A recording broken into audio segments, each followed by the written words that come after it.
Morning class. देखिए percentage के इस वीडियो में हम लोग परसेंटेज के क्वेश्चन को डिस्कस करेंगे जो काफ़ी इंपॉर्टेंट है, एग्जाम में आने के चांसेस ज़्यादा हैं। एक पहला क्वेश्चन क्या है कि एक व्यक्ति या person give 20% of his income to his elder son. एक व्यक्ति अपनी आय का 20% अपने बड़े पुत्र को देता है।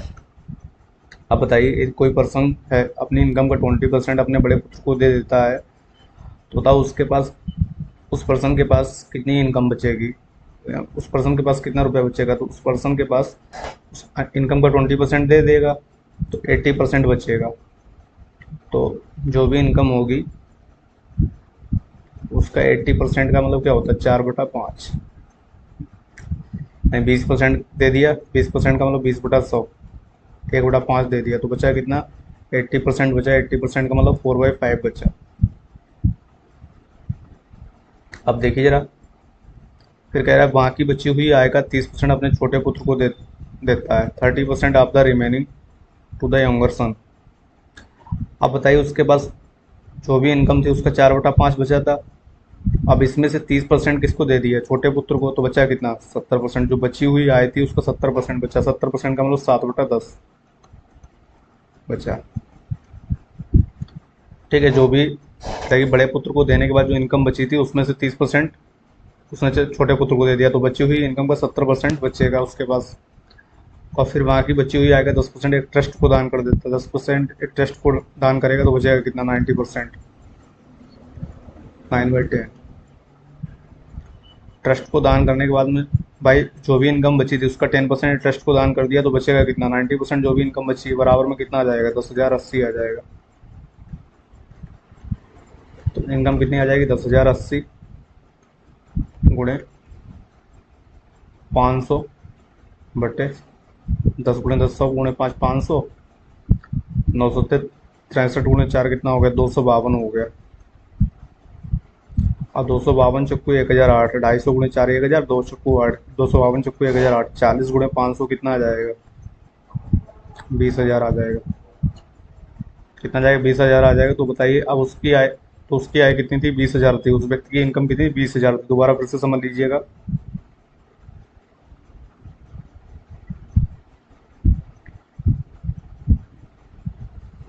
भाई व्यक्ति अपनी इनकम का 20% बड़े पुत्र को देता है, तो 20% बड़े पुत्र को देगा, बचेगा कितना, 80%। 80% का मतलब 80/100, 20 चक्कू 80, 20 पंचे 100, तो 4/5 बचेगा।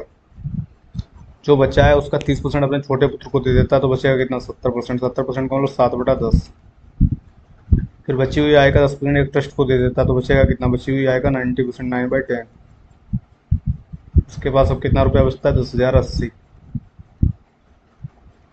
इनकम कितनी आ जाएगी, 10,080 गुणे 500/252।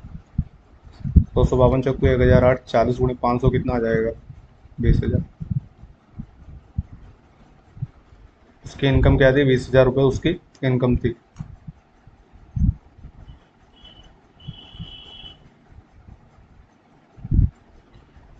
अगला क्वेश्चन देखिए क्या बोला है। एक संख्या को दो भागों में इस प्रकार बांटा गया, पहले भाग का 80% दूसरे भाग के 60% से 3 अधिक है। एक नंबर को दो पार्ट में डिवाइड कर दिया गया। अब बोला गया पहले भाग का 80% दूसरे भाग के 60% से 3 अधिक है। तो हमने कोई नंबर था उनको दो पार्ट में डिवाइड कर लिया, फर्स्ट पार्ट और सेकंड पार्ट। ठीक है, अब आपसे बोला गया फर्स्ट पार्ट का 80% सेकंड पार्ट के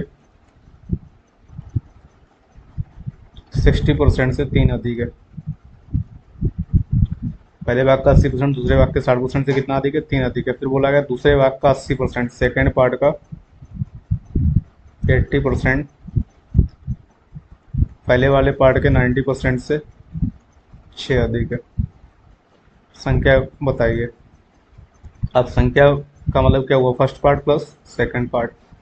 अब बताइए यहाँ पे सेकंड पार्ट का कितना परसेंट है, 60%, यहाँ पे 80%। यदि हम ये दोनों बराबर हो जाए, सेकंड पार्ट बराबर हो जाए, क्योंकि ये माइनस में ये प्लस में, सेकंड पार्ट बराबर हो जाए, यदि हम इनको ऐड करेंगे तो सेकंड पार्ट कैंसिल हो जाएगा, तो फर्स्ट पार्ट में ही वैल्यू बचेगी। तो 20×3 = 60, 20 चक्कू से 3/4 में, तो ऊपर 4 का मल्टीप्लाई कर दीजिए, नीचे 3 में मल्टीप्लाई करके ऐड कर दीजिए। तो फर्स्ट पार्ट का बोलो कितना आ जाएगा, 320% आ जाएगा। माइनस फर्स्ट पार्ट का 270%। अब देखिए सेकंड पार्ट का 60 चक्कू 240 और सेकंड पार्ट का 80 3 240। अब यहाँ पे सेकंड पार्ट का 240% प्लस में है, यहाँ सेकंड पार्ट का 240% माइनस में हो जाएगा, तो दोनों क्या हो जाएंगे, कैंसिल हो जाएंगे। 3 चक्कू 12 6 3 18, 12 18 कितना हो गया, 30 हो गया। तो फर्स्ट पार्ट का 320% माइनस फर्स्ट पार्ट का 270% कितना बचेगा, फर्स्ट पार्ट का 50%। 50% का मतलब 1/2 बराबर 30। तो फर्स्ट पार्ट कितना आ गया, 60 आ गया। अब फर्स्ट पार्ट 60 आ गया, तो बताइए इस वाली इक्वेशन में रख दीजिए 60 का 80% 48 माइनस सेकेंड का 60% बराबर 3। सेकेंड का 60% बराबर कितना जाएगा, 48 से 3 जाएगा 45। सेकेंड पार्ट का 60% का मतलब 3/5 बराबर 45। 3 से डिवाइड करोगे 15 बार, 15 बार 75। सेकेंड पार्ट कितना आ जाएगा, 75 आ जाएगा। फर्स्ट पार्ट 60 आ जाएगा, सेकेंड पार्ट 75 आ जाएगा। तो नंबर 60 प्लस 75 कितना हो जाएगा, 135 हो जाएगा।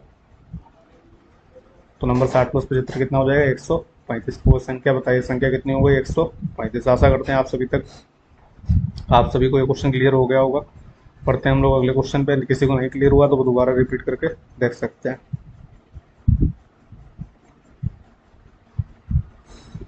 एक परिवार में चावल दाल आटा खाया जाता है, जिसके खर्चे का अनुपात, यानी चावल पे खर्चे का अनुपात, दाल पे खर्चे का अनुपात और आटा पे खर्चे का अनुपात 12:17:3 है। Rice dal and wheat. तो हमने मान लिया चावल पे खर्चा 1200 रुपये है, दाल पे खर्चा 1700 है और आटा पे 300। अब कह रहा है कि इन वस्तुओं के मूल्य में 20%, 30% और 50% की वृद्धि हो जाती है। तो बताइए 1200 का 20% कितना बढ़ जाएगा, 240। चावल के मूल्य में 20% वृद्धि होने का मतलब 1200 का 20% 240 बढ़ गया। दाल के मूल्य में 30% वृद्धि होने का 1700 का 30% 510 बढ़ गया।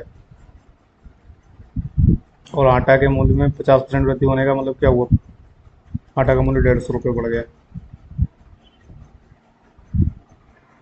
1200 का 20% 240, 1700 का 30% 510 और 300 का 50% 150 बढ़ गया। तो हमारे हिसाब से खर्चा कितना बढ़ा, 240 प्लस 510 750 प्लस 150 900 रुपये खर्चा बढ़ गया। 510 प्लस 150 660, 660 प्लस 240 900 रुपये खर्चा बढ़ गया। किस पे, 1200 प्लस 1700 2900 प्लस 300 3200 पे हो गए 100%। 4 से डिवाइड करिए 225/8%। तो 28 8 224, 1/28 से 1/8%। देखिए जरा, परिवार में चावल दाल आटा खाया जाता है, इसके खर्चे का अनुपात कितना है, 12:17:3 है। चावल का खर्चा 1200 मान लिया हमने, दाल का खर्चा 1700 मान लिया, आटा का खर्चा 300 मान लिया। अब चावल के मूल्य में 20%, 1200 का 20% 240 बढ़ गया। दाल का मूल्य 30%, 1700 का 30% 510 बढ़ गया। आटा का मूल्य 50%, 300 का 50% 150 बढ़ गया। तो बताइए इस तरीके से 240 510 750 150 कितना रुपया बढ़ गया खर्चा, 900 रुपया खर्चा बढ़ गया। कितने पे, 3200 पे। तो 900/3200 19% कितना आ गया, 225/8%। 28 से 1/8%। परिवार का कुल कितना खर्चा बढ़ जाएगा, 28 से 1/8% खर्चा बढ़ जाएगा। आशा करते हैं आप सभी को क्लियर हो गया होगा। बढ़ते हैं हम लोग अगले क्वेश्चन पे।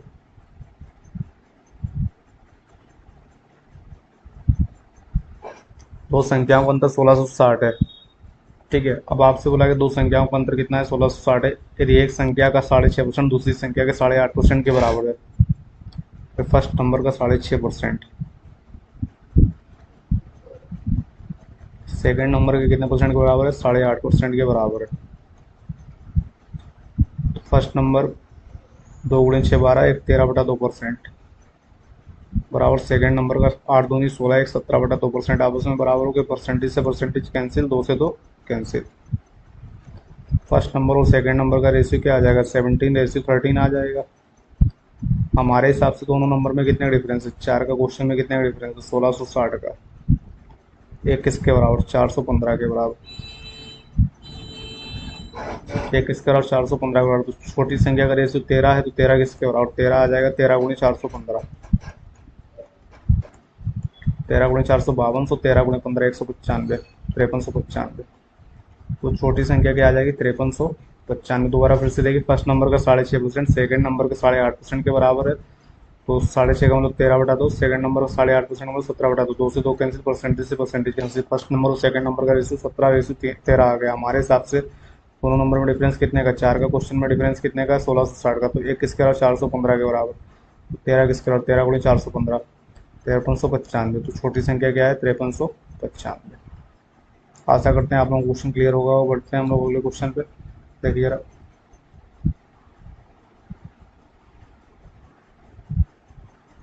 देखिए कह रहा है कि एक क्लास में 70% विद्यार्थी इंग्लिश में उत्तीर्ण होते हैं और 65% मैथ्स में उत्तीर्ण होते हैं। 27% विद्यार्थी दोनों में उत्तीर्ण हुए तो 248 विद्यार्थी, 27% विद्यार्थी दोनों में उत्तीर्ण हुए और 248 विद्यार्थी दोनों विषयों में उत्तीर्ण हुए तो कुल विद्यार्थियों की संख्या कितनी है। अब जरा देखिए, इस टाइप के क्वेश्चन करने से पहले जरा आप लोग कंसेप्ट समझ लीजिए। मान मान लीजिए किसी क्लास में एक एग्जाम्पल समझ लीजिए, उसके बाद में फिर आप क्वेश्चन करेंगे, ठीक है। इससे आपको इस टाइप के क्वेश्चन का कंसेप्ट क्लियर हो जाए। मान लीजिए किसी क्लास में 50 स्टूडेंट है,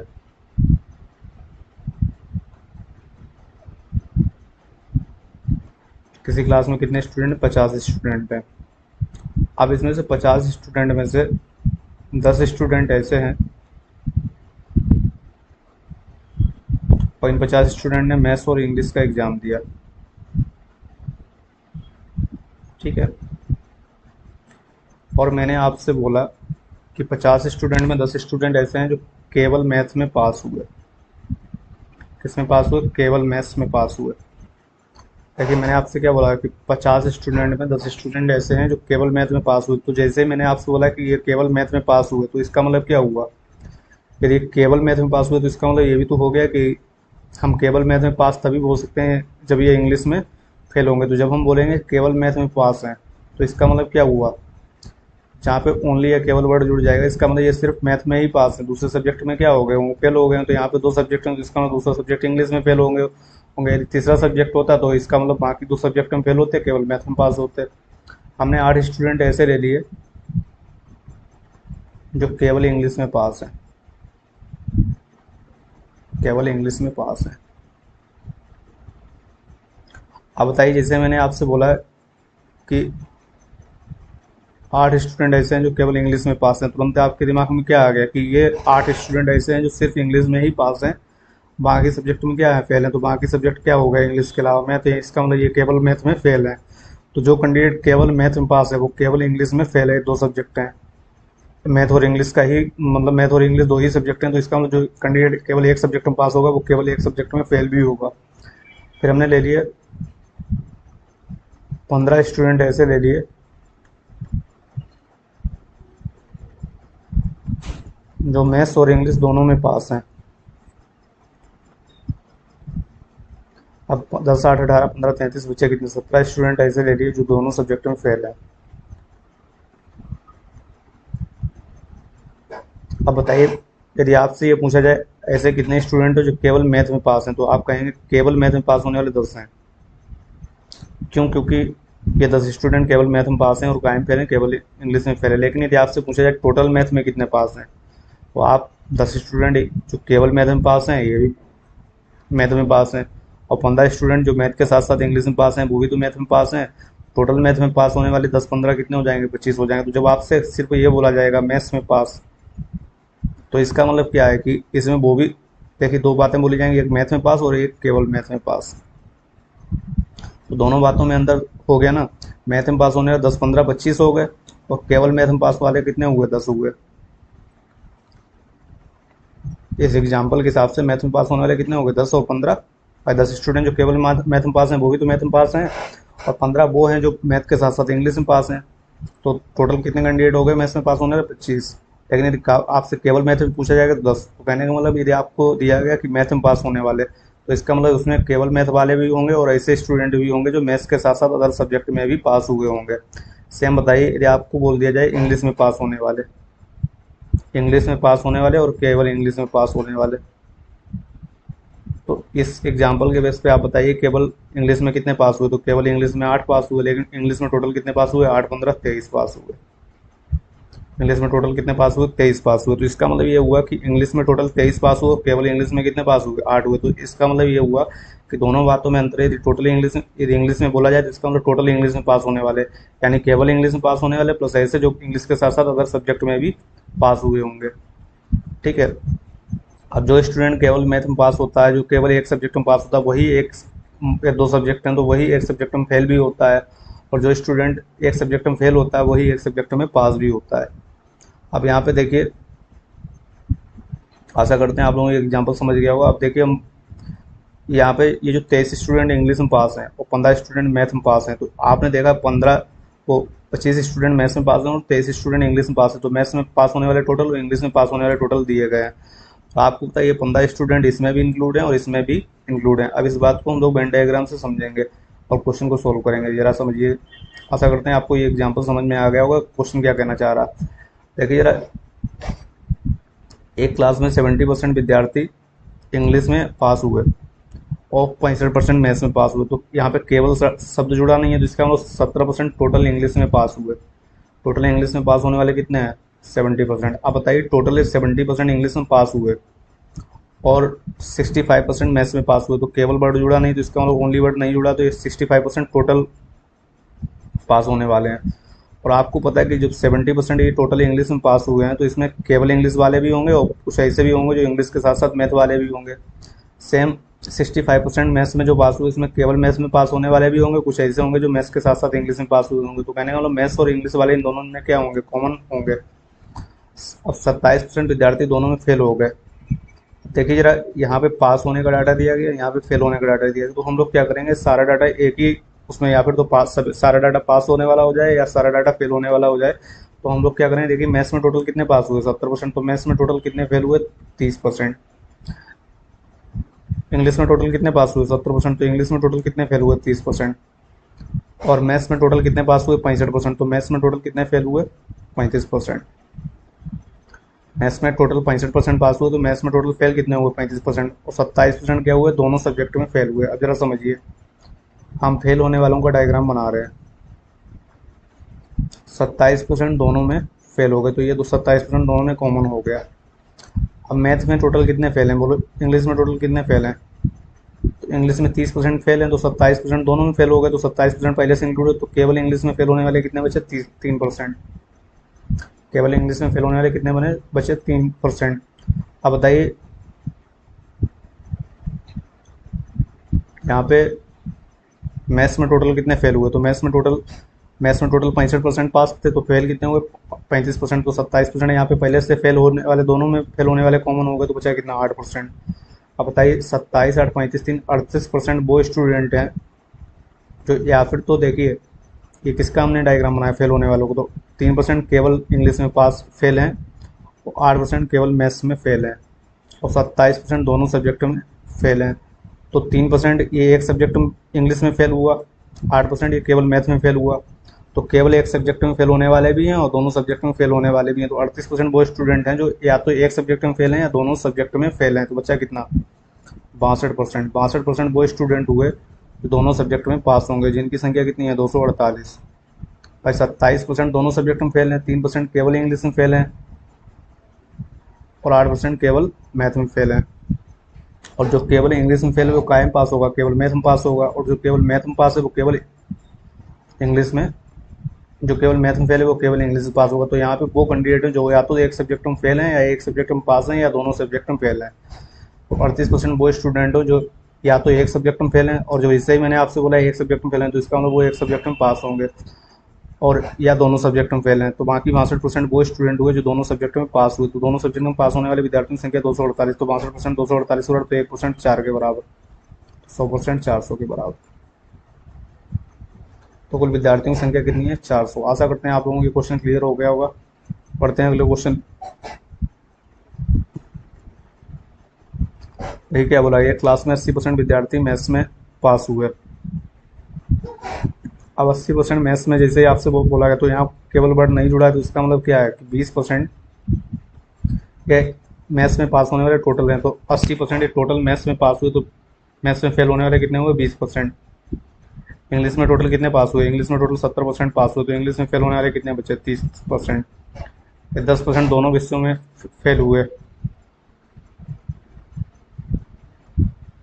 10% दोनों विषयों में फेल हो गए। और 144 विद्यार्थी दोनों विषयों में पास हुए, 10% दोनों विषयों में फेल हो गए, 20% काय में फेल है, मैथ्स में फेल है। मैथ्स में फेल होने वाले 20% है, तो 10% दोनों में कॉमन है, तो बचा कितना? केवल मैथ में फेल होने वाले 10%। इंग्लिश में फेल होने वाले टोटल कितने हैं? 30% है। इंग्लिश में फेल होने वाले टोटल 30% है, जिसमें 10% यहाँ कॉमन है, तो बचा कितना? 20%।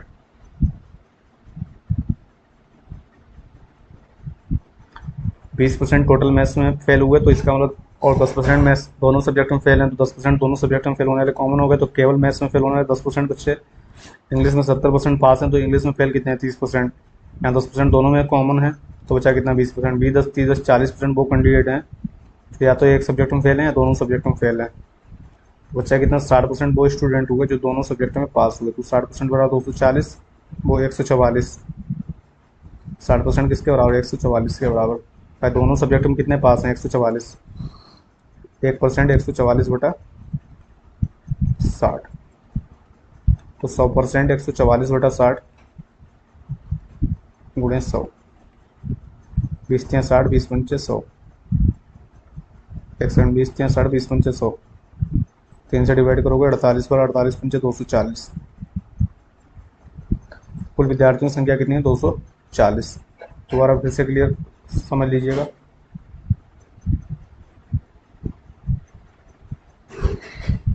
भाई मैथ्स में कितने पास हुए? टोटल मैथ्स में पास होने वाले 80%, तो मैथ्स में फेल कितने हुए? 20%। इंग्लिश में टोटल पास होने वाले कितने हैं? 70%, तो इंग्लिश में फेल कितने हुए? 30%। अब ये टोटल मैथ्स में फेल होने वाले, ये टोटल इंग्लिश में फेल होने वाले, और दोनों सब्जेक्ट में फेल होने वाले कितने हैं? 10%। तो आपको पता टोटल जो मैथ्स या इंग्लिश में फेल होंगे, उसमें ये जो दोनों सब्जेक्ट में फेल होंगे ये भी कॉमन होंगे। तो मैथ्स में फेल होने वाले, इंग्लिश में फेल होने वाले। अब 10% दोनों में कॉमन है, और बताइए टोटल मैथ्स में कितने फेल हुए? 20, जिसमें 10 दोनों में फेल है, तो बचा कितना? केवल मैथ में फेल होने वाले 10 बच्चे। केवल मैथ में फेल होने वाले 10%, और मैथ के साथ साथ इंग्लिश में फेल होने वाले 10%, तो टोटल मैथ में फेल होने वाले 20% हो गए। ऐसे टोटल इंग्लिश में कितने फेल हुए? 30%। तो दोनों सब्जेक्ट में फेल होने 10%, तो केवल इंग्लिश में फेल होने वाले 20%। अब केवल इंग्लिश में फेल होने वाले 20% और दोनों में फेल होने वाले 10%, तो टोटल इंग्लिश में फेल होने वाले 30% हो गए। अब बताइए इस हिसाब से 10% केवल मैथ में फेल हैं, 10% मैथ और इंग्लिश दोनों में फेल हैं, 20% केवल इंग्लिश में फेल हैं। और जो केवल मैथ में फेल है वो कायम पास होगा? केवल इंग्लिश में पास होगा। जो केवल इंग्लिश में फेल है वो कायम पास होगा? केवल मैथ में पास होगा। तो 20, 10, 30, 40% वो स्टूडेंट हैं जो या तो एक सब्जेक्ट में फेल हैं या दोनों सब्जेक्ट में फेल हैं। तो बच्चे कितने? 60% वो स्टूडेंट बचे जो दोनों सब्जेक्ट में पास हैं, तो 60% बराबर 144। तो 1%, 144/60। 100% किसके बराबर आ जाए? 144/60 गुणे 100। 20×3=60, 20×5=100, 48, 48×5=240। तो कुल विद्यार्थियों की संख्या कितनी है? 240। आशा करते हैं आप सभी को ये क्वेश्चन क्लियर हो गया होगा। पढ़ते और यदि आप सभी को ये क्वेश्चन क्लियर हो गया हो, तो जो भी चैनल पे नए हो वीडियो को लाइक कर दीजिएगा और चैनल को सब्सक्राइब कर लीजिएगा, बाकी सभी लोग। और साथ ही साथ इसमें जो वीडियो के डिस्क्रिप्शन बॉक्स में आपको टेलीग्राम चैनल का लिंक दिया गया, तो आप वो टेलीग्राम चैनल को ज्वाइन कर दीजिएगा। थैंक यू सभी स्टूडेंट को।